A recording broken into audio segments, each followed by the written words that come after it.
Bien, donc Miljon étant bloqué dans les embouteillages, il m'a demandé de commencer, donc il va arriver plus tard. Donc je m'appelle Ronan Jambou, je m'occupe de l'unité d'immunologie et en fait je vais vous présenter des données sur les aspects d'allergie et sur le rôle possible du relargage d'histamine et de l'activation des basophiles dans le paludisme grave, avec comme implication de se poser la question qu'est-ce qu'on peut mettre comme traitement complémentaire du antiparasitaire pour aider à améliorer le paludisme grave, la sortie de coma notamment, et protéger les vaisseaux du paludisme grave dans le paludisme grave. Je vais y arriver. Donc du coup, ce que je vais faire, c'est que je vais vous montrer un certain nombre de data, à la fois sur des niveaux d'allergie dans des villages, pour vous montrer que l'allergie, en tout cas l'activation des basophiles, l'allergie dans les villages n'est pas quelque chose qui est uniquement lié à l'asthme, mais qui n'est pas un épiphénomène. Et puis, donc après, je vous montrerai des datas qui sont très récentes, puisqu'on est on a soumis les papiers récemment, sur l'activation des basophiles, avec sans doute un rôle d'activation par le globule rouge parasité, par le parasite, comment le parasite peut moduler cette activation des basophiles, et également des datas sur l'histamine, et pourquoi est-ce qu'on s'intéresse à l'histamine, et quel type de récepteur on peut viser dans un traitement antihistaminique au cours du paludisme grave. Alors tout d'abord, pourquoi travailler sur le paludisme grave? Puisque a priori on est en phase de pré-élimination, il ne devrait plus y avoir de paludisme grave, il ne devrait plus y avoir de paludisme, donc on va se dire c'est plus la peine, on contrôle, c'est plus la peine de travailler. En fait le problème, c'est quand au fur et à mesure qu'on diminue la transmission du paludisme, on n'est pas du tout sûr de diminuer la gravité du paludisme et en tout cas le nombre d'accès graves par rapport au nombre d'accès total. À l'inverse, on aurait plutôt tendance à voir qu'il y a une modification du nombre d'accès de la proportion d'accès graves et également une modification des classes d'âge de l'accès grave au cours de cette diminution. Donc là, effectivement, quand on regarde ce qui se passe dans les programmes de lutte, on voit qu'il y a une diminution, en tout cas dans les datas qui étaient publiées jusqu'à présent. Peut-être que ça va changer assez rapidement à l'avenir, mais en tout cas dans ces datas-là, on voyait une diminution de la transmission du paludisme, de l'importance du paludisme, notamment en nombre de cas, etc., dans différents pays. Mais le problème, c'est que lorsqu'on regarde, justement lorsqu'on diminue l'intensité de la transmission dans des villages, et que l'on regarde les cas de paludisme, que ce soit en Afrique de l'Est ou que ce soit en Afrique de l'Ouest, ou même à Madagascar. Donc ici, ce sont des datas d'Afrique de l'Est, où on voit que quand on regarde les répartitions par tranche d'âge, au fur et à mesure que la transmission diminue, on a un shift vers les tranches d'âge plus âgées pour les cas de paludisme. Là, c'est un mixte de data qui ont été obtenus en grande partie par Christophe Rogier, Adien Moïne Diop, et également des data du Sénégal et des data de Madagascar, en montrant qu'on a le même phénomène, c'est-à-dire au fur et à mesure que la transmission diminue, on a un shift des accépalus vers les usages plus élevés, avec sans doute au niveau du nombre total d'accépalus expérimentés sur une vie, qui est sans doute le même, et avec une gravité qui va se déplacer vers les plus âgés. Donc le problème du paludisme grave et de sa prise en charge n'est pas complètement résolu par les stratégies actuelles d'élimination, puisque le nombre total risque d'être à peu près constant pendant un certain temps, même si le nombre total de cas de paludisme a diminué. Alors qu'est-ce qui se passe dans le paludisme grave? Donc il y a toute une série d'hypothèses physiopathologiques qui nous seront brillamment exposées vendredi. Je ne sais plus qui doit l'exposer, mais en tout cas c'est pas moi qui vais vous l'exposer, sinon je ferai votre travail. Mais en pratique, qu'est-ce qui se passe? Ce qui est clair, c'est que il y a une séquestration des globules rouges parasités et d'un certain nombre d'autres cellules. Mais également, au-delà de cette séquestration, il y a en fait ce qu'on observe sur les coupes anatomopathologiques post-mortem, on observe des images d'inflammation et également d'œdème autour des vaisseaux. Donc tout ça, ça évoque des pathologies qui sont pas uniquement dues au paludisme. C'est des images qu'on retrouve dans le diabète, après les décès par diabète, dans la dengue, on retrouve beaucoup d'images comme ça, également un certain nombre de pathologies où on observe ces images d'œdème et d'inflammation autour des vaisseaux. Donc, un petit rappel, dans les endothéliums, donc il y a des cellules qui sont très plates, qui empêchent la diffusion des liquides, mais il y a quand même plusieurs systèmes pour que non seulement les liquides puissent passer, mais également que les cellules puissent passer quand il y a un besoin, notamment les cellules immunitaires. Donc c'est soit au niveau des jonctions entre les cellules endothéliales, soit à travers les cellules endothéliales même, par des systèmes de vésicules qui permettent même de faire traverser une cellule à travers la cellule endothéliale. Et également des systèmes de microvésicules. Et tout ça, ça va être modulé par le niveau d'activation des cellules endothéliales et donc ce qui se passe au-dessus. Un des activateurs les plus puissants et les plus rapides dans ce système, c'est l'histamine. C'est l'histamine et notamment qui, dans les cas d'allergie cutanée ou vous avez tout de suite un œdème, ça devient rouge très rapidement. Donc c'est vraiment très très rapide et l'histamine est un très puissant activateur de ces cellules endothéliales pour ouvrir les jonctions et diffuser le liquide. Donc le problème, c'est que des travaux très anciens montraient que ça se passait exactement de la même manière au niveau du cerveau, c'est-à-dire que l'histamine perturbe complètement la microvascularisation du cerveau très rapidement, avec également des phénomènes qui peuvent être des phénomènes d'œdème autour. Donc l'histamine, on vient de le dire, c'est extrêmement puissant, ça fait non seulement ça peut faire des œdèmes quand vous êtes piqué par un moustique, mais également au niveau du cerveau, visiblement, ça semble se passer de la même manière. Il y a toute une série de récepteurs différents qui sont décrits pour l'histamine, donc qui contrôlent la perméabilité vasculaire, qui en fait, tout ce système-là va être contrôlé également au niveau des cytokines. L'histamine peut contrôler le système des cytokines, et également donc, de tout ce qui est prostaglandine, etc. Et également moduler l'immunité elle-même, notamment les cellules dendritiques, relargage de facteurs de Willebrand, etc. Donc potentiellement adhésion des globules rouges parasités par, comme ça a été montré récemment et publié en 2009 et 2010, adhésion des globules rouges parasités sur les facteurs de Willebrand, etc. Et donc également apparition d'une réaction inflammatoire au niveau des endothéliums. Tout ça, ça ressemble énormément au paludisme cérébral, d'où l'intérêt de s'intéresser à l'histamine. Alors l'histamine est sécrétée essentiellement dans le sang par les basophiles, un petit peu par les neutrophiles, également par les plaquettes. Elle est sécrétée sous l'effet soit d'un système immunitaire IgE antigène, qui va donc activer les systèmes basophiles, mais elle peut être également sécrétée par des actions directes. Ce sont des histamine releasing factors qu'on connaît chez l'homme et qui est impliqué dans certaines pathologies, notamment l'asthme de l'adulte, l'œdème idiopathique, etc. de l'enfant, des troubles de l'histamine releasing factor. Cette histamine releasing factor, en fait, c'est une protéine qui intervient dans énormément de systèmes d'eucaryotes parce qu'elle intervient également en intracellulaire. Donc chez les eucaryotes et notamment chez beaucoup de parasites, on a pu depuis la décrire. Même chez le moustique, dans la salive du moustique, on en trouve également. Donc tout ça, ce système-là n'est pas dépendant d'antigènes et peut induire l'activation des basophiles. Également, donc, qui peut réguler le système IgE antigène, il y a bien entendu tout ce qui va être allergie de la personne, mais également le système de régulation par les aliments qui vont avoir tendance à augmenter les taux d'antigène. Donc simplement,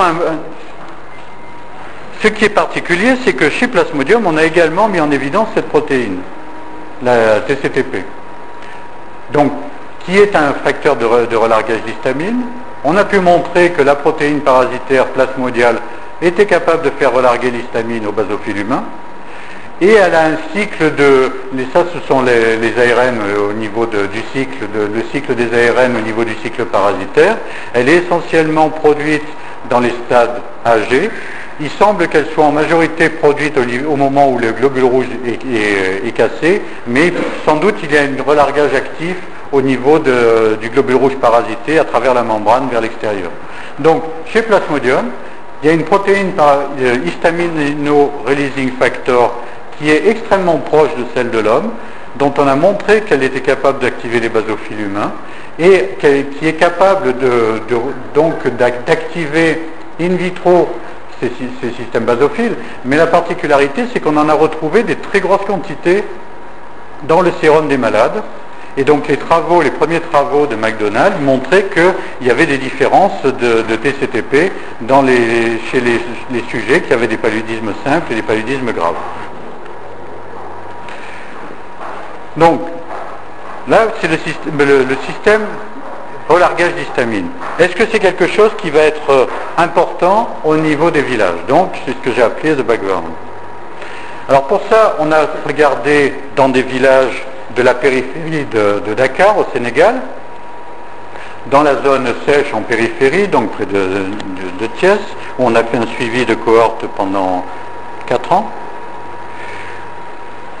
Sur 2 années, on a prélevé les sujets en période sèche et en période de pluie pour faire un certain nombre d'études d'immunologie, dont des études sur les IgE et sur l'activation des basophiles. Donc ce que l'on observe chez ces sujets, c'est d'abord que, d'une manière globale, il y a quand même un fort pourcentage de sujets qui ont des taux élevés d'IgE à l'état basal, qui sont en fait des taux pratiquement qu'on trouverait ici, qu'on trouverait chez des sujets allergiques, en Europe, disons. Qu'en fait, parmi les gens qui ont des forts taux, il y en a quand même la moitié qui ont des taux très élevés qui correspondent habituellement à ces sujets qui font des crises d'asthme, etc. Ça, c'est global, hein, IgE total, pas par rapport aux parasites. Mais la particularité également, c'est que ces taux d'IgE varient avec la saisonnalité dans le village, avec des périodes où il y en a beaucoup plus et d'autres où il y en a beaucoup moins, sachant qu'on en a observé en fait moins pendant la période en fin de période des pluies, il y en avait moins, donc novembre, alors que pendant la saison sèche, il y en avait beaucoup plus. Donc un background d'IgE total assez important. D'autre part, c'est que quand on regarde des sujets sur tous les 6 mois, on s'aperçoit que ceux qui ont des taux élevés gardent leur taux élevé, ceux qui ont des taux plus bas, puisque c'est des échelles qui sont complètement différentes, si vous regardez, ceux qui ont des taux moyens gardent leur taux moyen et ceux qui ont des taux bas gardent leur taux bas en termes de total IgE. Maintenant, si on regarde la part des IgE contre le parasite, contre le paludisme, on s'aperçoit que cette part est également variable, qu'elle augmente, en fait, les adultes jeunes en ont souvent plus, qu'elle augmente, donc ici ce sont les petits buildings du bas, contre les mosaïnes et contre les globules rouges, la membrane des globules rouges parasités, hein, le taux d'IgE contre et les réponses basophiles contre ces antigènes. Donc en pratique, quand on regarde là les taux l'activation en termes de réponse aux antigènes du parasite, on a des taux qui sont non négligeables à l'état basal, puisqu'on a entre 10 et 20% des sujets qui ont un taux de réponse allergique aux antigènes du parasite important. L'autre chose, c'est que si on regarde les glandes salivaires des anophèles, il y a effectivement, on arrive en période, disons, en période humide, à avoir près entre 60 et 70% de la population, notamment chez les adultes, qui a une forte réponse aux glandes salivaires. Ça se comprend assez bien, puisqu'ils sont piqués, donc ils commencent à se sensibiliser, etc. Donc, ici, donc au total de ça, non seulement on a des taux d'IgE à peu près dans la population qui sont très élevés, beaucoup plus élevés que ce qu'il y a dans une population classique européenne, mais les réponses sont également, en termes de basophiles, sont également élevées à la fois contre le parasite et également contre les glandes salivaires du moustique. Donc il y a un background de réponse allergique très important.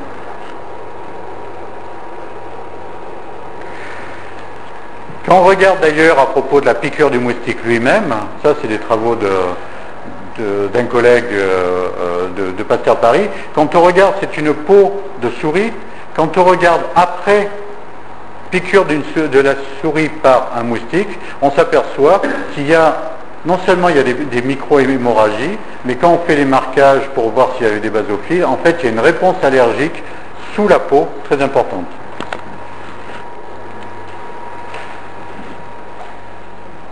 Donc, réponse IgE assez stable. Les individus ont leur réponse qui est très haute par rapport à ce qu'on trouve dans une population européenne, mais elle est stable pour un individu. Et cette proportion augmente contre le parasite avec la saisonnalité. Au niveau des basophiles, pareil, une réponse importante. Au niveau, en tout cas, au moins 10% des sujets, 10 à 20% des sujets répondent selon les classes d'âge aux antigènes du parasite avec leur basophile, et une forte réponse aux glandes salivaires qui peut avoir un rôle pour sensibiliser le système. Non, maintenant le problème est de savoir est-ce que ça a un sens. Donc pour ça, on a repris des études à ce moment-là pour travailler chez les sujets qui ont des paludismes graves versus des cas matchés de paludisme simple et des sujets qui sont, eux, qui sont sains. Donc pour ça, on regarde l'activation des basophiles au cytomètre. Bon, ça c'est pas à Dakar, comme vous avez pu le voir.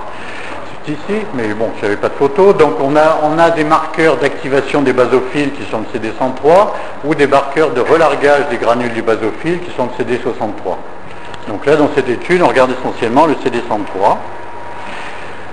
Donc, au niveau basal, ce qu'on observe, c'est-à-dire on prélève les gens, on regarde le niveau d'activation de leur basophile. Ce qu'on s'aperçoit essentiellement, c'est que pour les sujets sains contrôle et les sujets en excès palustre grave, il y a à peu près, bien sûr, il y a un étalement des réponses, mais la médiane est à peu près la même. Par contre, le groupe avec un excès simple a une réponse plus faible. Si on regarde maintenant des activations, la même chose par le A23-187 qui est un ionophore calcique ou par les mozoïnes, on s'aperçoit à ce moment-là que le groupe qui était hospitalisé avec des accès graves, cérébral malaria, non pas S en fait, donc a une très forte réponse à l'hémozoïne comparée aux autres groupes. Tout ça c'est toujours sans IgE. Maintenant quand on regarde ce qui se passe par rapport aux IgE, donc plusieurs moyens de regarder la réponse par rapport aux IgE, c'est d'abord de regarder qu'est-ce qui se passe quand on cross-link les IgE qui sont déjà sur la membrane avec un anti-IgE. Et donc on met des doses croissantes d'anti-IgE dans la préparation avant de regarder l'activation. Donc là on observe deux choses. La première, c'est que les sujets qui ont un paludisme grave ont encore une réponse beaucoup plus élevée en termes d'activation des basophiles par l'anti-IgE que les autres groupes. Et on observe une deuxième chose qui est par rapport à la suractivation. Les basophiles ont un système particulier qui est en fait de répondre à l'activation, mais si on rajoute de l'activation, ils vont au contraire éviter de répondre, leur réponse va diminuer. Et on va le revoir. Simplement, donc, ce que l'on remarque, c'est que les sujets contrôle sains ont des courbes assez classiques, c'est-à-dire, quand on augmente l'anti-IgE, on augmente la réponse et après on diminue, la réponse des sujets diminue.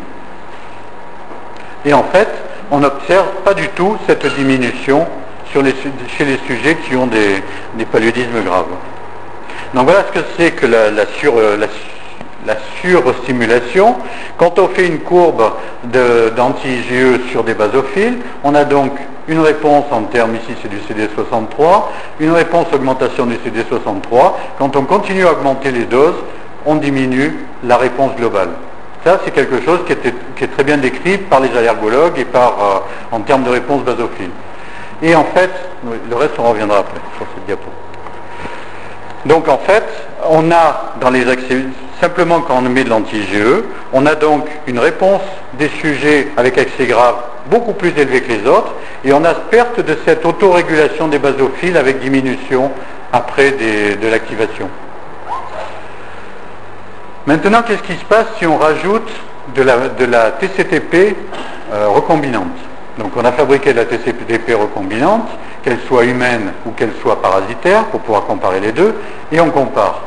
En fait, ce qui se passe, et là on n'a qu'une seule dose d'anti-IgE, puisque la TCTP, ça c'est des travaux antérieurs, est censée présensibiliser les basophiles par rapport à la présence d'une stimulation IgE.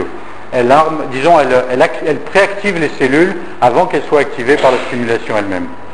Donc en fait, ce qui se passe, c'est que lorsque, pour une seule dose d'anti-IgE, on augmente la concentration de PFTCTP, chez les sujets sains, on obtient la diminution correspondante à la suractivation, la surstimulation.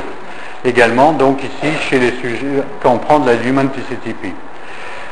Par contre, chez les sujets qui ont un paludisme grave, de la même manière, on n'a pas cette inhibition et on a de nouveau cette croissance qui continue en termes d'augmentation de la réponse basophile au fur et à mesure qu'on rajoute de la TCTP, qu'elle soit parasitaire ou qu'elle soit humaine.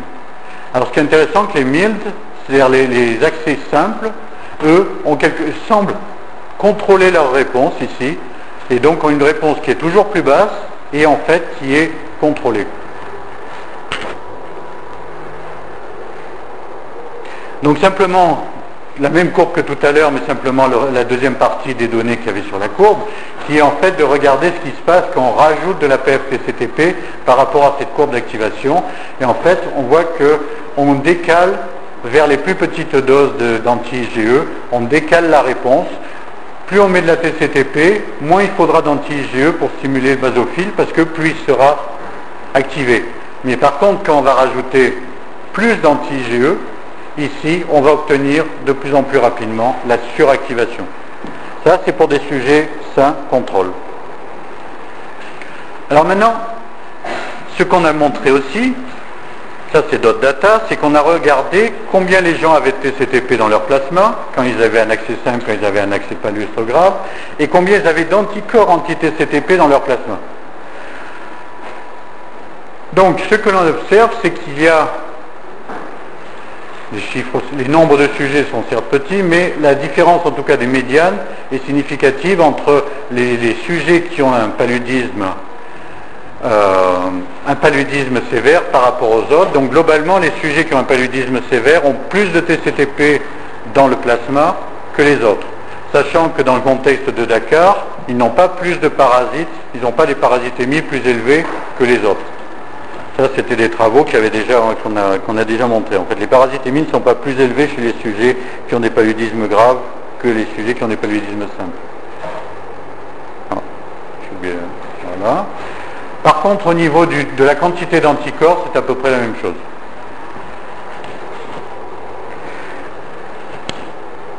Mais alors maintenant, si on reprend les données que je vous ai montrées tout à l'heure par rapport au sujet, et qu'on regarde les sujets qui avaient ou non des anticorps, ou qui avaient ou non de la TCTP. Donc la particularité, c'est que ceux qui ont de la TCTP, donc ici avec les petits ronds noirs, dans leur sérum, à l'état naturel, c'est eux qui vont en fait avoir la plus forte réponse qu'on a vu tout à l'heure, l'augmentation de réponse par rapport à la stimulation anti-IgE. Donc le fait d'avoir de la PFTCTP parce qu'on était en train de faire un accès, et notamment dans les accès graves, est associé à cette beaucoup plus forte réponse des basophiles par rapport à l'accès simple ou par rapport au sujet contrôle. Et vous voyez que ce qui est intéressant, c'est qu'on retrouve chez les sujets contrôle cet effet de suractivation avec cette diminution ici, qui est encore plus accentuée quand il y a de la PFTCTP, alors que chez les accès graves, on ne retrouve pas cette suractivation, mais au contraire, ça continue à monter. Donc la PFTCTP dans les accès graves, en fait, augmente la réponse des basophiles, et sans passer le seuil où on va avoir une diminution. A l'inverse, si on regarde les datas en fonction de la présence d'anticorps, cette fois-ci anti-TCTP, qui va donc bloquer la TCTP naturelle ou celle qu'on va mettre d'ailleurs, à ce moment-là, au contraire, ceux qui ont des anticorps TCTP, ils vont être protégés et avoir des réponses beaucoup plus faibles que les autres, notamment pour les accès graves. Donc qui en fait dans le groupe accès grave, on va avoir une réponse qui va être équivalente à celui des accès simples et pratiquement à celui des cas contrôle.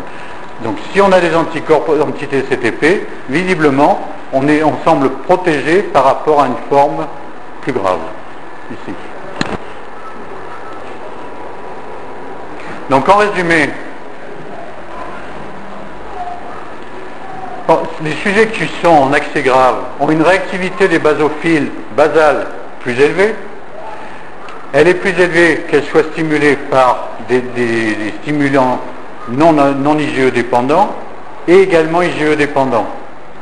La PFTCTP augmente l'effet de la stimulation par l'IgE dans les cas des accès graves et pas chez les sujets sains. Également, donc, la présence naturelle de PFTCTP pendant l'accès va être associée à des formes d'activation plus élevées des sujets, des basophiles chez les sujets qui sont en accès grave. Donc tout ça nous indique qu'il y a un phénomène d'aggravation de la pathologie lié à une activation du système basophile. Bien entendu, on ne dit pas que c'est les seuls facteurs, mais on dit que c'est un facteur d'aggravation et donc important sur lequel il faut travailler. Alors maintenant, qu'est-ce qu'on peut faire et donc du coup, comment on peut travailler pour aller plus loin et expérimenter pour aller vers un co-traitement avant de passer directement chez l'homme. Donc, simplement pour vous rappeler, comment agit l'histamine? L'histamine agit en fait sur les jonctions ici qui sont dans les cellules endothéliales, donc il y a des jonctions qui sont avec de la VE-cadérine, et ces jonctions ces molécules sont branchées sur des microfilaments d'actine, et l'histamine va provoquer la contraction des microfilaments d'actine, et donc qui va permettre l'ouverture des jonctions. Donc si on regarde c'est un peu difficile avec la lumière, en rouge, ici, donc vous avez, faut éteindre, on ne verra rien. Ouais, voilà, on voit un peu mieux. Donc ça, c'est une jonction normale avec un double marquage de la VE-cadérine et de ZO1. Donc les deux types de jonctions qu'il y a dans les cellules endothéliales. Donc vous avez des choses qui sont à peu près linéaires. Et quand vous regardez, quand vous mettez de l'histamine, vous avez en fait un effet, vous avez des tas de petits trous qu'on voit en microscopie confocale ici, des tas de petits trous que j'ai agrandis là. Vous voyez tout ça? Ça c'est en fait, les jonctions arrivent à s'ouvrir. Donc comment on regarde ça? Quand on n'a pas l'appareil, on va assis le nez, n'est-ce pas? Et on regarde ça au niveau impédance notamment, on mesure l'impédance des monocouches de cellules endothéliales sur un système in vitro avec des électrodes qui permettent de regarder qu'est-ce qui se passe en termes de... On a en fait une idée de la perméabilité de la monocouche de cellules endothéliales avec l'impédance de ce système. Donc, on met les cellules sur les plaques, on les laisse pousser, on voit que petit à petit la résistance en fait ou l'impédance augmente dans les puits, et ça va être au moment où les cellules endothéliales commencent à faire leur jonction et inhiber le passage du courant et donc en fait témoigner de l'inhibition du passage de l'eau.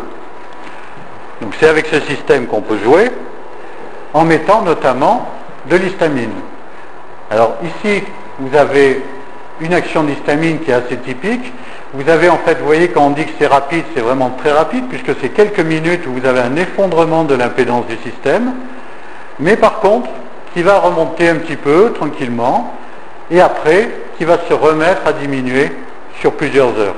Donc il y a vraiment un effet d'ouverture très rapide et éventuellement ça va se refermer et après ça va se réouvrir tout doucement sur plusieurs heures.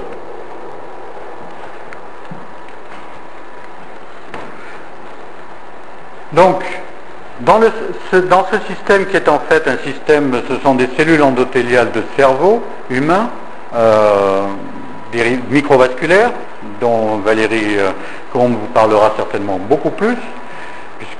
Donc en fait, dans ce système, on peut regarder les effets, soit des inhibiteurs, etc., et on peut déterminer qu'est-ce qui serait intéressant comme médicament ou non. Donc par exemple, si on regarde la courbe contrôle ici, donc qui est en pointillé bleu, gros pointillé bleu, on met de l'histamine, on a un effondrement beaucoup plus important. On met du anti-H2, donc de la cimétidine, on a quelque chose qui va être à peu près parallèle, sachant que chaque puits a son impédance un peu différente, donc on ne peut pas superposer les courbes. Donc en fait, ce qu'il faut, c'est regarder les allures des courbes pour voir si elles sont parallèles. Donc là, c'est à peu près parallèle au contrôle. Donc avec de l'histamine et anti-H2, donc on a une diminution et on n'a en fait pas d'effet. Si on met un anti-H1, par contre, vous voyez que la courbe revient au niveau du contrôle ici. Et donc l'impédance évolue d'une manière à peu près identique. Donc, deuxième moyen de regarder, c'est de regarder également ce qui se passe au niveau du calcium. Donc ça, c'est avec notre collègue, donc Angeles Pérez, qui travaillait elle sur le calcium. Donc, l'histamine, on voit que en fait, si on ajoute de l'histamine dans le système, on a des pics de plus en plus grand de calcium, donc 1 micromolaire, 10 micromolaires, 100 micromolaires. Si vous regardez l'échelle, elle est différente à chaque fois, elle augmente. Donc petit pic de calcium qui correspond au signal histamine qui va activer la cellule endothéliale. Si on utilise des inhibiteurs de calcium, d'histamine, quand on utilise un anti-H2, vous voyez là, il y a deux spots d'histamine pour bien montrer que la cellule n'a pas été abîmée. Premier spot, deuxième spot, ça il n'y a rien, contrôle. La cimétidine, donc anti-H2, premier spot, deuxième spot, pas d'effet. Anti-H1, diphénylhydramine, on a incubé avant.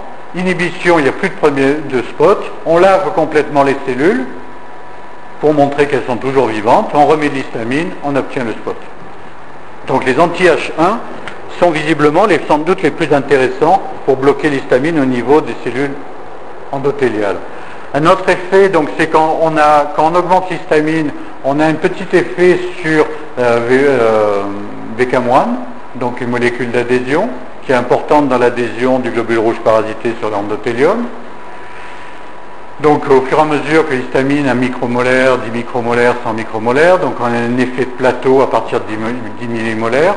Donc on a un effet d'augmentation des cellules positives, donc on a une augmentation faible mais quand même significative du nombre de cellules positives en VCAM. Par contre, quand on utilise des inhibiteurs d'histamine, à ce moment-là, on est pratiquement au même niveau que le contrôle, sinon en dessous que le contrôle, en termes d'expression de VCAM, qui donc est une molécule impliquée dans l'adhésion des globules rouges parasités. Pour aller plus loin par rapport au modèle in vitro, on va parler aussi des modèles in vivo. Modèle in vivo qui a été énormément développé par Georges Gros et Valérie également, donc sur Bergay Anka, qui est un système en fait qui permet dans ces souches de souris, qui permet d'avoir des signes neurologiques et également donc pour les souris qui sont sensibles, qui vont mourir avec des formes neurologiques, alors que les formes résistantes de souris vont avoir des formes avec des parasitémies beaucoup plus importantes et éventuellement donc des anémies. Donc dans ce système, on a commencé à jouer avec les antihistaminiques pour montrer que on décale. Donc là, en fait, c'est simplement une seule injection d'antihistaminique, simplement une seule, dans le système. Et en fait, on s'aperçoit qu'on arrive à décaler la courbe de survie d'une manière significative, pas majeure dans ce système souris et avec ce protocole-là, mais d'une manière significative quand même, en termes d'analyse de survie. L'acétycholine est un autre produit dont on ne parlera pas, qui elle a plus d'effets et qui serait sans doute à utiliser également dans les cas graves. Donc simplement, je rappelle des datas qui ont été publiées par le groupe de Méchéry en 2008, qui montraient que chez les souris qui étaient transgéniques, qui étaient sans récepteur pour l'histamine, on avait le même décalage ici, on arrivait à un décalage par rapport à la survie des souris, par rapport au paludisme dû à Bergay.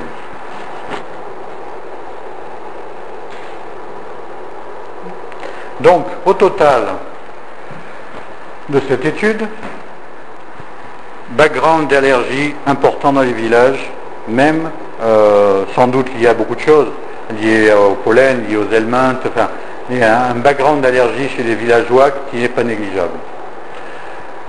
Un effet des basophiles, du système TCTP et du système IgE dans, visiblement, la gravité, en tout cas dans l'activation des cellules chez les sujets en accès grave par rapport aux sujets en accès simple et les sujets contrôle. L'histamine dans les systèmes in vitro avec des cellules endothéliales microvasculaires humaines montre bien entendu l'effet très rapide d'ouverture, dépendant plutôt du récepteur H1, qui peut être inhibé par des anti-H1. D'où la question finale, maintenant compte tenu des datas que l'on a, peut-on passer à des essais pour voir si on améliore, notamment chez des sujets qui sont en coma ou en tout cas dans un état hospitalisé, est-ce qu'on va pouvoir améliorer la durée, en tout cas raccourcir la durée de coma et améliorer leur état. Donc c'est l'étape suivante d'essai clinique. Donc ce travail, simplement avant de finir, pour refaire le but du travail, c'est que quand les enfants ou quand un adulte commence à avoir des signes neurologiques, dans un contexte où il a le dispensaire à côté, où il a l'hôpital à côté, traiter le paludisme avec un antiparasite, un ACT ou la quinine, peu importe, c'est sans doute suffisant. Le problème, c'est le délai du traitement.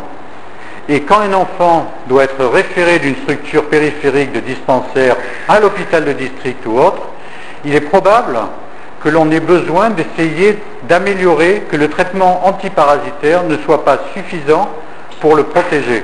Toutes ces études, y compris celles qui sont menées au Mali avec le PO, etc., visent à essayer de trouver quels médicaments simples on pourrait donner rapidement en même temps que le traitement antiparasite aux sujets qui sont en train de s'aggraver pour qu'ils n'aillent pas vers une forme très grave et qui meurent avant d'arriver jusqu'à la structure hospitalière.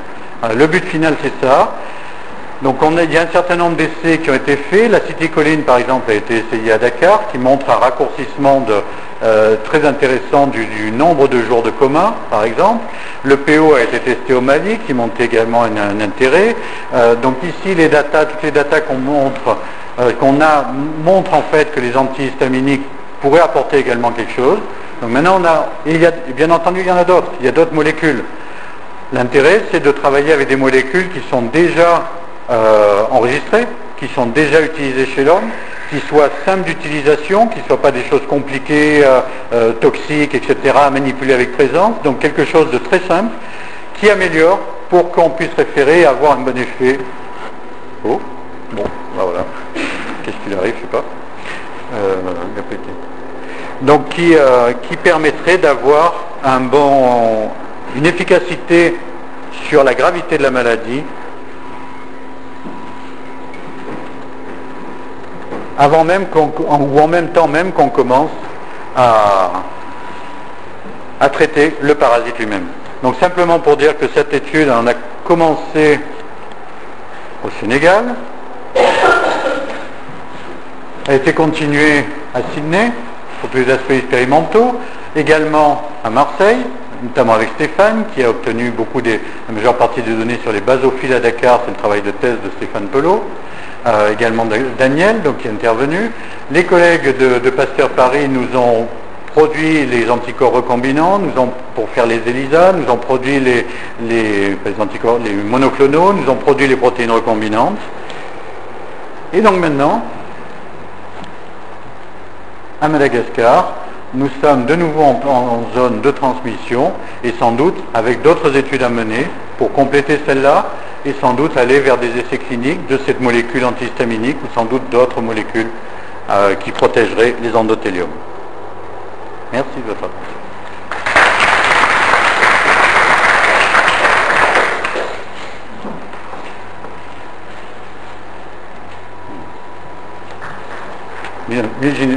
Miljon n'étant toujours pas là, donc je vais faire en même temps. Donc si vous avez des questions...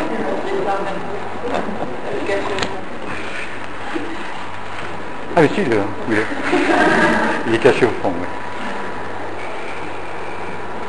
Oui. Question? Donc l'immuno ne sert pas qu'à faire des immunos ou des vaccins. L'immuno peut avoir un intérêt aussi dans une stratégie thérapeutique.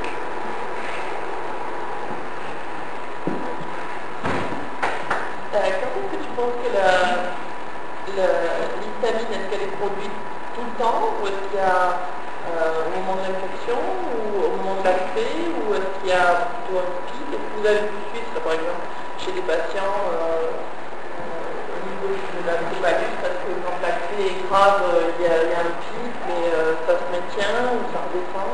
Alors, plusieurs réponses. La première réponse, c'est qu'il y a eu des dosages d'histamine montrant qu'effectivement dans l'accès sévère, il y avait plus d'histamine.